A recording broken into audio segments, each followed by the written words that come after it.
अमरावतीमधून एक गंभीर आणि नागरिकांना भेडसावणारी समस्या समोर येत आहे। अमरावती महानगरपालिकेत जन्ममृत्यू दाखल्यासाठी नागरिकांना अनेक अडचणींचा सामना करावा लागत आहे। यासाठी पैसे घेतले जात असल्याचाही आरोप काही नागरिकांनी केला आहे। या संपूर्ण प्रकरणाची सविस्तर बातमी पाहूया। अमरावती महानगरपालिका क्षेत्रात जन्म आणि मृत्यू दाखले मिळवण्याकरिता नागरिकांना प्रचंड मनस्ताप सहन करावा लागत आहे। दाखले वेळेवर मिळत नसल्यामुळे नागरिक महानगरपालिकेच्या कार्यालयाच्या अक्षरशः चक्रा मारत आहेत। इतकेच नाही तर हे दाखले देण्यासाठी पैसे घेतले जात असल्याचा गंभीर आरोपही काही नागरिकांनी केला आहे, ज्यामुळे प्रशासकीय कामकाजावर प्रश्नचिन्ह निर्माण झाले आहेत। दाखले मिळत नसल्यामुळे त्रस्त झालेल्या नागरिकांनी थेट महानगरपालिका आयुक्तांना निवेदन देऊन आपली व्यथा मांडली आहे। माझं नाव मंगेश पांडुरंग ढोणे, मी मुल्लानगर येथील रहिवासी आहे। मी 25/6/2025ला महानगरपालिका झोन क्रमांक 3 दस्तूरनगर येथे गेलो असता तेथील नागरिक हे 2 महिन्यापासून, कोणी 4 महिन्यापासून तर कोणी 6 महिन्यापासून तर जन्म दाखल्यासाठी कार्यालयाच्या चक्रा मारत आहेत। तेथील कर्मचारी जे आहे ते जो फॉर्म आपला जन्ममृत्यू दाखल्यासाठी निःशुल्क मिळाला पाहिजे त्या फॉर्मचे ते नागरिकाकडून कोणी 5 रुपये, कोणी 10 रुपये तर कोणी 20 रुपयापर्यंत असे पैसे नागरिकाकडून उकळतात। ही अत्यंत दयनीय अवस्था या प्रशासनाची आहे। त्या दिवशी या संदर्भात आम्ही विचारणा केली असता सहाय्यक क्षेत्र अधिकारी व सहाय्यक क्षेत्र अधिकारी व जन्ममृत्यू दाखल्याचे इंचार्ज सोहन कांबळे साहेब यांनी तेथील नागरिकांसोबत उद्धटपणाची वागणूक केली।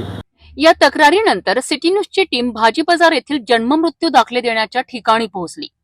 तिथे नागरिकांची मोठी गर्दी जमलेली होती, जी या समस्येची गांभीर्यता दर्शवित होती। यावेळी उपस्थित असलेल्या मारोळकर यांनी दाखले मिळण्यास होणाऱ्या विलंबाचे कारण स्पष्ट केले। आधी कसं होतं, आधी झोन स्तरावर अर्ज घेतले जात होते। झोन स्तरावरून अर्ज घेतल्यानंतर मेन ऑफिस जायचे, तिथून ते एंट्री होऊन यायचे, परंतु आता ते बंद केलं। आता हातात देणं चालू आहे, डायरेक्ट तात्काळ देणं चालू आहे। 5-6 महिन्यापासून देत नाही, तेच आधीचे जे प्रलंबित होते ते, परंतु आता असं केलं 28/5 पासून की हातात अर्ज घ्यायचा आणि हातात देऊन द्यायचा। आता नागरिकांना काय सूचना आहे तुमची? आता नागरिकांना काही नाही, जे लाईनीत असतात त्यांना आता दाखला देणं चालू आहे तात्काळमध्ये। शैक्षणिक कामासाठी जास्त विद्यार्थी येतात, बरोबर, आणि शैक्षणिक कामासाठी स्टाफ सुद्धा वाढवण्यात आला मनपा प्रशासनाकडून। गेल्या 6 महिन्यांपासून जन्ममृत्यूचे दाखले मिळवण्यासाठी नागरिकांना सातत्याने महानगरपालिकेच्या पायऱ्या झिजवाव्या लागत आहे।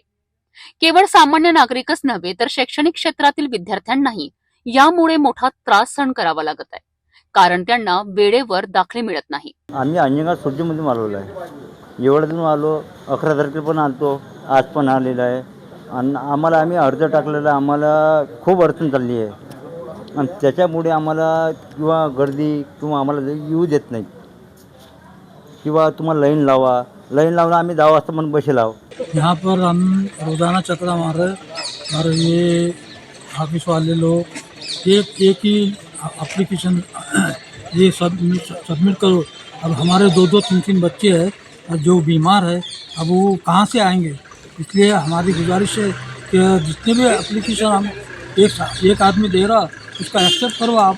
अमरावती महानगरपालिका क्षेत्रात जन्ममृत्यूसाठी 5 झोन कार्यालय असून त्यांना 5 वेगवेगळ्या आयडी देण्यात आल्या आहेत। मात्र जन्ममृत्यू विभागाच्या प्रमुख आत्राम मॅडम यांच्याकडून हा विभाग योग्य प्रकारे सांभाळला जात नसल्याचा आरोपही काही नागरिकांनी केला आहे। या परिस्थितीमुळे नागरिकांमध्ये तीव्र संताप व्यक्त होत असून प्रशासनाने यावर तातडीने लक्ष देण्याची मागणी केली जात आहे। त्रास नक्की नागरिकांना झाला आणि महानगरपालिकेमध्ये सुद्धा अनेक वेळा त्या संदर्भामध्ये त्या आत्राम मॅडमला तिथे बोलवून त्यांना वेगवेगळ्या सूचना देऊन की आता ते कागदपत्र जमवायसाठीच नागरिकांना इतका त्रास होऊन राहिलेला आहे की गरीब लोकांना आर्थिक बाजूसुद्धा त्यांची कमकुवत असताना खर्च करावा लागत आहे। आणि म्हणून त्या संदर्भामध्ये माननीय तत्कालीन आयुक्तांची सुद्धा भेट गेली। सौम्या मॅडमला सुद्धा सांगितलेलं आहे की हा त्रास लवकरात लवकर दूर करून नागरिकांची सुविधा आपण केली पाहिजे। तर अमरावती महानगरपालिकेतील जन्ममृत्यू दाखल्याच्या या समस्येने नागरिकांचे हाल होत आहे। प्रशासन या गंभीर आरोपाची दखल घेऊन नागरिकांना दिलासा देईल अशी अपेक्षा आहे।